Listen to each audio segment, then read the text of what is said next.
জাতীয় ঐকমত্য কমিশন আনুষ্ঠানিকভাবে অনৈক্যের দলিল হাজির করেছে বলে মন্তব্য করেছেন বিএনপি চেয়ারপারসনের উপদেষ্টা জহিরুদ্দিন স্বপন। আর এনসিপির সিনিয়র যুগ্ম সদস্য সচিব তাসনিম জারা বলেছেন, শুধু শেখ হাসিনার বিদায়ের জন্য নয়, জুলাইয়ের গণ অভ্যুত্থান হয়েছিল পুরনো সিস্টেম বদলের জন্য। বিস্তারিত মাহি হাসানের রিপোর্টে। শনিবার রাজধানীর একটি হোটেলে তরুণদের নিয়ে সংলাপের আয়োজন করে সেন্টার ফর গভর্নেন্স স্টাডিজ। রাজনৈতিক দলের নেতাদের অংশগ্রহণে আলোচনায় উঠে আসে জুলাই গণ অভ্যুত্থান, নির্বাচন, গণভোট ও জুলাই সনদ সহ সমসাময়িক নানা ইস্যু।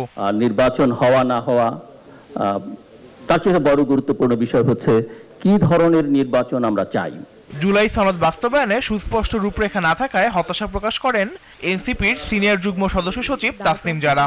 বলেন, পেশিশক্তির রাজনীতি এদেশে আর চলবে না। ঠিক যেই ব্যবস্থার মাধ্যমে ক্ষমতা কুক্ষিগত করে প্রত্যেকটা নাগরিকের অধিকার কেড়ে নেওয়ার একটা মেকানিজম তৈরি হয়েছিল, সেই মেকানিজম অটুট রেখে ওই জায়গায় হাসিনা চলে যাবে, আরেকজন মানুষ বসবে, সেটা গণ অভ্যুত্থানের আকাঙ্ক্ষা ছিল না।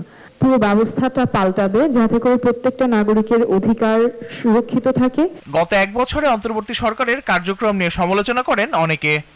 তাদের অভিযোগ, জুলাই সনদে মুক্তিযুদ্ধের ইতিহাস যথাযথভাবে উপস্থাপন করা হয়নি। ঐকমত্য কমিশনের কাজের শুরুর দিকেই আমি হাসছিলাম, প্রসেস দেখে বুঝতে পারছিলাম এটা শেষ পর্যন্ত একটা অনৈক্যের দিকে যাবে এই ঐকমত্য কমিশনের কার্যক্রমগুলো। তাই হয়েছে। গণভোট করতে হবে, সেটা আমাদের কাছে সংবিধান সম্মত না এবং আমরা এটা প্রয়োজনীয় মনে করি নাই। আমরা একসাথে বসেছি, এক টেবিলে বসেছি, টেবিলে বসলে দেখি খুবই আন্তরিক। যখনই মিডিয়ার সামনে মাইকে যান তখন ওনাদের আবার জাগ্রত হয়ে যায়, ওনারা তো ওনাদের পার্টির পজিশন নিয়ে কথা বলতে হবে। তখন জামাত বলে যে পিয়ার ছাড়া মানি না। জামাতের লোকদেরকে টেবিলে বসে জিজ্ঞেস করছে, আসলে কি পিয়ার মান না? তাই বলছি আর কি ভাই। আলোচনায় অংশ নিয়ে বিএনপি চেয়ারপারসনের উপদেষ্টা জহিরুদ্দিন স্বপন বলেন, রাজনৈতিক বিরোধের এজেন্ডা তৈরির কাজ করছে জাতীয় ঐকমত্য কমিশন।